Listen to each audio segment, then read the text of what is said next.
Hello and welcome to another episode of Gemstone Mine. I'm John and today we have another video primer. I recently did an episode about a great combo which is seeing some play in cEDH and other optimized decks, and that is Glinthorn Malcolm. The deck that I'm showcasing today is a deck built to take advantage of that combo with Malcolm as one of our commanders, and that deck is Malcolm Kediss Poyhorn. Poyhorn is a deck taking aim at the current cEDH metagame, where rule of law and turbo ad nauseam strategies are taking root, and combat these decks with a more interactive game plan and multiple redundant polymorph effects to land our game-winning combo with Glinthorn Buccaneer. Why play this deck? High color decks are a dominant force in the cEDH metagame, but low color decks have a place at the table as well. Malcolm, Keen-Eyed Navigator, has proven itself to be a powerful force for ramp and fixing, while also having a consistent and powerful win condition in Glinthorn Buccaneer to mow down the table in short order when combined with Malcolm. Malcolm is 2 and a blue for a 2/2 legendary creature Siren Pirate with flying. It has Partner, and the triggered ability of whenever one or more pirates you control deal damage to your opponents, you create a treasure token for each opponent dealt damage.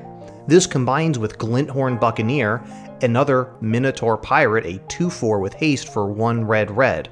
Whenever you discard a card, Glinthorn Buccaneer deals 1 damage to each opponent. It also has the activated ability, 1 and a red, discard a card, draw a card. Activate this ability only if Glinthorn Buccaneer is attacking.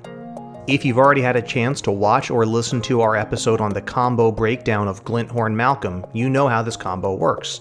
You also know that I mentioned that I'm working on an Is-It version of the deck, going for the lowest possible color combination to make the combo work. I've chosen to partner Malcolm with Kediss, Emberclaw Familiar. Kediss is 1 and a red for a 1/1 legendary creature, Elemental Lizard with Partner. It has the triggered ability, whenever a commander you control deals combat damage to an opponent, it deals that much damage to each other opponent. Kediss provides a surprisingly effective partner for Malcolm, allowing Malcolm to turn 1 combat step into 3 treasures, catapulting the deck ahead in terms of mana, and providing fixing for even more difficult to cast spells. This allows us to tap out to develop our primary mana ramp engine in our commanders, while still being ready to interact with our opponents after combat. If you love ramping and want to score wins during the combat step, Poyhorn might be for you. Strengths and weaknesses. In terms of strengths, Malcolm makes a lot of hands more keepable. Just about anything you can do that gets you a turn 1 or turn 2 Malcolm is probably keepable. Doubly so if you have a way to reload your hand after you get Malcolm onto the field. We have a lot of top decks that threaten to just win the game on the spot, and as long as we can amass the mana we need with Malcolm, we can usually get there. There are very few creatures in the metagame which can block Malcolm and deny us our mana ramp. Crom, Ludovic's Opus, Gilded Drake, and Archon of Emeria can block and kill Malcolm, while even Mind Sensor can block and trade with Malcolm. Blue and red give us access to the best polymorph variants in the form of instants, sorceries, and artifacts that these colors are fairly good at tutoring up and accessing consistently, while Kediss is willing to take the dive for us to polymorph Glinthorn Buccaneer into play. When we talk about weaknesses, we have to acknowledge that we are in a low color deck. Further, in order to access the consistency of a polymorph build, we have to accept some deck building restrictions in sacrificing the ability to run powerful creatures like Dockside Extortionist, Gilded Drake, or Hull Breacher. We also lose the ability to run some more expensive value engine payoffs like Niv Mizzet, Parun, or Wandering Archaic for the sake of making sure that polymorph always gets us our win. As I mentioned, we're in a low color deck. We've traded in our redundancy of tutors to access Glinthorn Buccaneer that we would be able to access in Temur or Grixis colors in exchange for a greater velocity with ramp and more consistent access to interaction. Glinthorn Buccaneer as a win condition has significantly more surface area than the gold standard win conditions like Thassa's Oracle, Demonic Consultation, and it has a worse fail case than strategies like Underworld Breach and Brain Freeze lines.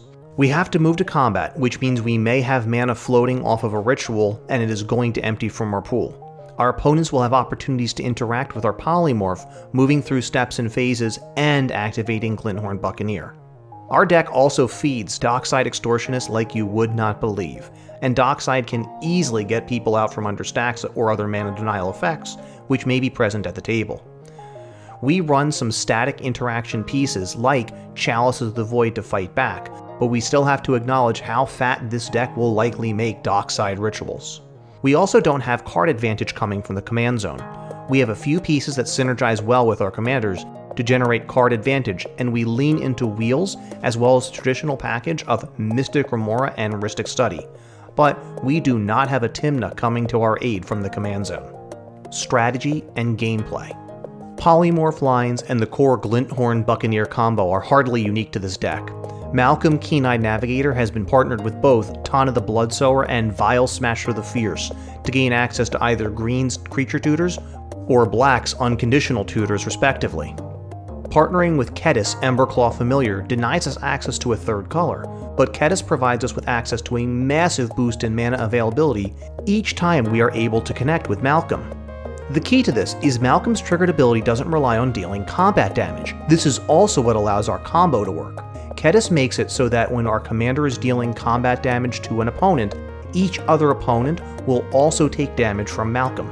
In a standard pod with 4 players, Malcolm will almost always have at least one opponent open to attacks from a flying creature, and then Kediss will allow Malcolm to chip in that damage on each other opponent. 3 opponents damaged leads to 3 treasure tokens by the end of combat.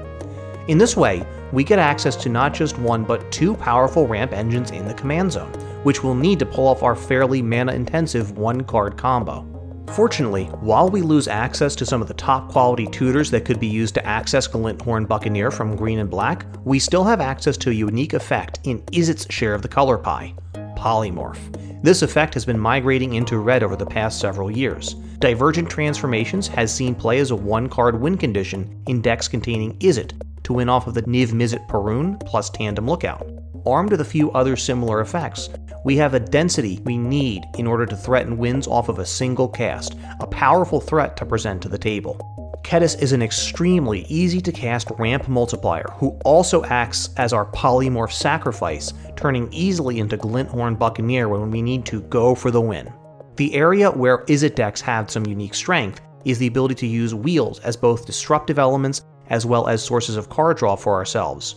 While we can't take full advantage of symmetry-breaking effects as much as other Izzet decks can, as polymorph lines necessitate us leaving Hullbreacher out of the list, but we still run Narset Parter of Veils for her synergy with our Wheels package.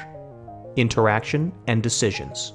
The biggest decision to make generally comes at the beginning of the game, assessing which decks at the table are going to be faster than us and who is going to have the stacks or interaction to slow us down.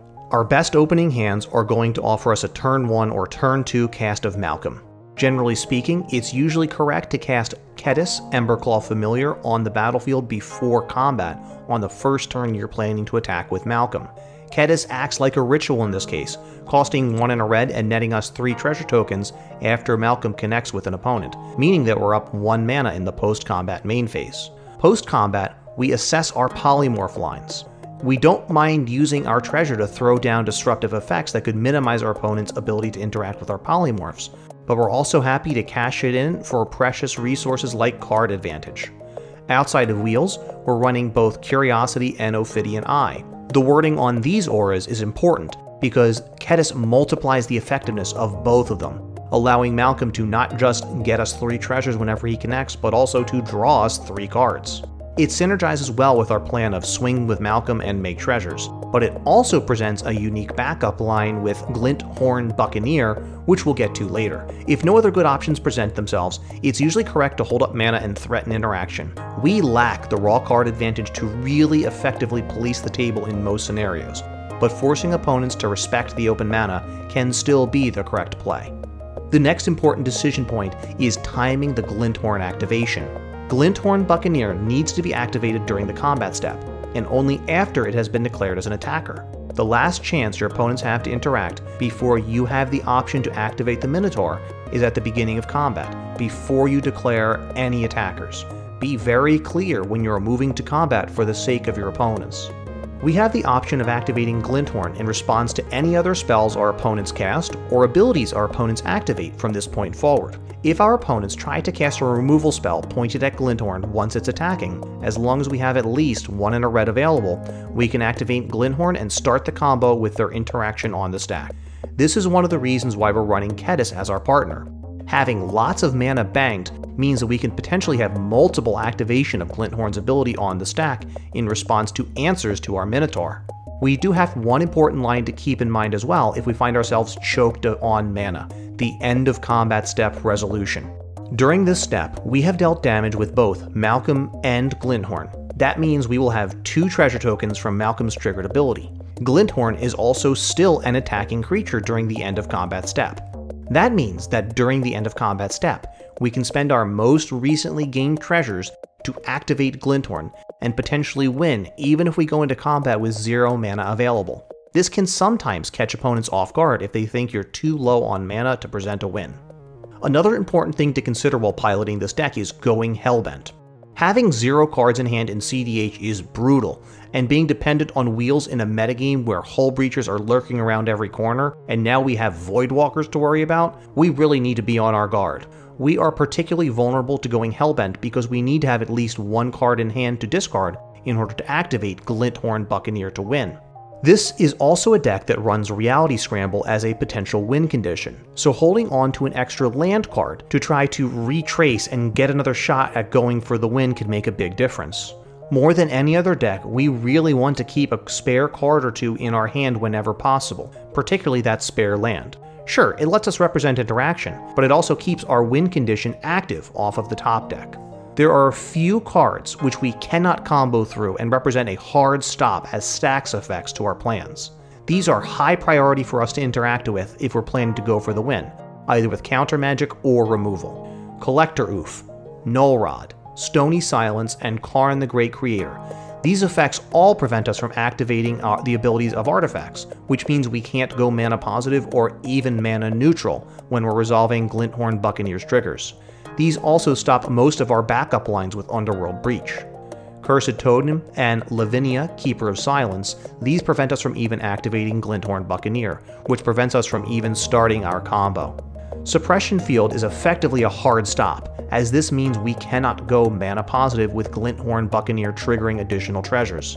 And Elesh Norn Grand Cenobite prevents our commanders from sticking to the table. We can't win if Elesh Norn is on the battlefield. A key portion of our proactive stacks in the deck is Chalice of the Void. A not insignificant portion of the commonly run interaction which stops our combo has a mana value of 2. Among the stacks pieces outlined above, only 3 of the 8 cards can be played through a Chalice of the Void with 2 counters on it. Chalice of the Void also stops Cyclonic Rift, Winds of Rebuke, and Unsubstantiate or Snap from interacting with Malcolm or Glinthorn Buccaneer once combat has started. Further, no part of our central combo or any of the lines require us to cast a spell with a mana value of 2. Kediss is usually going to come down before Chalice and enable us to cast it with an X equal to 2. Apart from that, all of our tutors cost either 1 or 3 except for Transmute Artifact, which only opens up the line of Proteus Staff. Our opponents are going to be badly stymied by a Chalice on 2, which prevents wins with Underworld Breach, Dockside Extortionist, and Thassa's Oracle. Our deck produces copious amounts of mana fairly easily, so throwing down a Chalice of the Void with 2 charge counters on it can be a really powerful way to slow down our opponents and limit their interaction while we access our combo. Winning the game. Our primary win condition is all about polymorphing Kediss into Glinthorn Buccaneer. Our usual line to get here involves either drawing naturally into a polymorph effect or tutoring for a polymorph with one of the blue or red tutors available to us that can grab instants and sorceries. Given the choice, Reality Scramble is our ideal target to tutor for, as we can threaten wins over and over, even if our initial attempt is countered thanks to the retrace keyword. Because of our polymorph plan, we can't run Snapcaster Mage or Jace of Vryn's Prodigy as other ways to recur our polymorphs, but we are running Mission Briefing as a pseudo-regrowth effect. The current cEDH metagame is still being played on the stack, and it's frankly much easier for us this way. We have an easier time interacting with our spells in the graveyard than we do trying to get a creature back out of the graveyard. Rule of Law and similar effects are one of the more powerful form of stacks in the current cEDH metagame. This deck can win through a Rule of Law effect fairly easily since our polymorphs function as into-play tutors. I think there exists an argument for a slower version of the deck, possibly one that's dipping into white as we have seen a lot of success with Akiri Malcolm decks in the past. Arcane Laboratory would certainly be considered as one of the stronger stacks pieces that this deck could potentially run.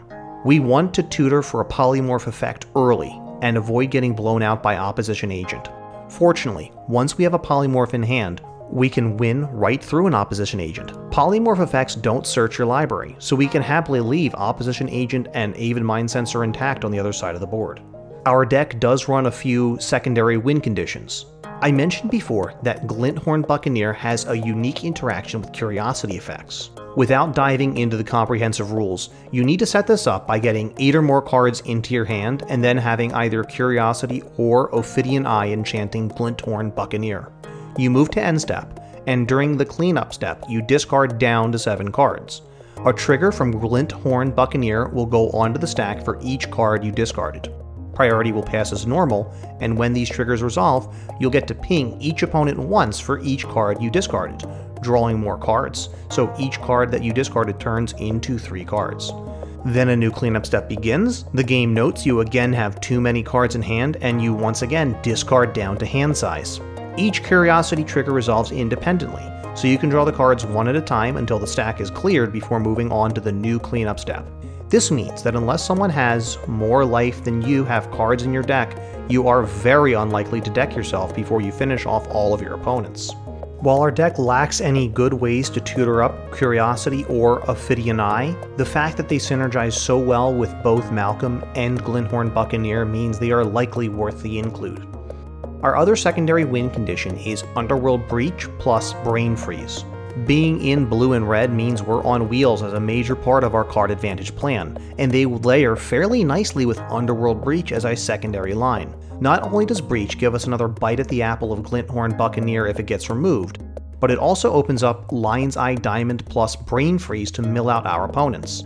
The trouble we have is actually getting Breach. Our best option is really Muddle the Mixture, which is otherwise only a so-so piece of interaction. If you're not familiar with Brain Freeze plus Underworld Breach, our goal is to use mana from Lion's Eye Diamond to cast Brain Freeze over and over on ourselves to hit a critical storm count, then mill our opponent's libraries out of the game and pass the turn to them, causing each of them to lose during their draw steps. If we were in white and had access to Savine's Reclamation, this would easily be a primary win condition. But we're playing for speed, so this slots in neatly alongside of our wheels as a backup plan to either retrieve Glinthorn or provide an alternate win condition if nothing else is going right. If we're down to plan C or plan D, we are probably in dire straits. Our goal at this point is just to get a card advantage online and hang with the table, conserving interaction for critical threats while trying to lean on Malcolm and Kediss to literally peck away at our opponent's life totals and knock them out of range for a good ad nauseum. Eventually, an evasive 2/2 doing the table damage every single turn can actually get there, though for racing something like Crom, Ludovic's Opus, or Kenrith the Returned King, it's unlikely to go very well for us. I've included a link to the deck list in the description of this episode. I'm going to quickly go over a few of the key card choices in the deck so that way we can better understand them. We are running a total of 5 different polymorph effects, from the original Polymorph in blue to the latest Transmogrify in red, to Divergent Transformations which can act at instant speed, to Reality Scramble, our favorite one because it has a retrace, finally all the way to Proteus Staff. There are some arguments to making Proteus Staff the entire package. It's the easiest to recur, the upside of being able to stack our deck after resolving it is really high, and the chance to go for it multiple times if we get stopped somehow is really worth something. This is something I do plan to experiment with, as trading out more space for cards like War of Invention, Inventor's Fair, Reshape, and Fabricate alongside Transmute Artifact all offer interesting paths towards victory, which also enable us to get access to some more of our stacks effects like Chalice of the Void. I'm still not certain which way is correct yet, but the staff absolutely has the highest mana requirement to go for the win on my first try, a total of 4 blue-blue, which puts it lower on the list at the moment. Much of the rest of the list is what you would expect to see in a typical Izzet cEDH deck. I haven't gone very far outside of the ordinary in terms of my interaction package, in terms of tutors, cantrips, wheels, card advantage, mana ramp. It's all fairly standard overall. Briefly touching on mulligans before we close out the discussion. A reasonable opening hand with this deck is going to have a clear path to a turn 2 Malcolm. All of the following would be considered as ways that the opening hand could be better than this baseline. A turn 1 Malcolm. such as off of the back of a Jeweled Lotus. A way to reload our hand after we dump our cheap acceleration to enable our early Malcolm, such as a very early wheel, or a tutor to grab one of our polymorph effects. So, as you might suspect, things that make an opening hand really awesome would be to see an actual draw engine in our opening hand, a Jeweled Lotus to enable that turn 1 Malcolm and sometimes turn 1 Malcolm and turn 1 Kediss, or a polymorph effect right there in your opening hand, just waiting for you to resolve it. I want to close out by discussing the future of the deck. Wizards of the Coast has explored polymorph effects in both red and blue, and they've revisited the effect 3 times in the past 5 years. Each new polymorph effect we get offers us a chance for another way to reevaluate and grow the power of this deck.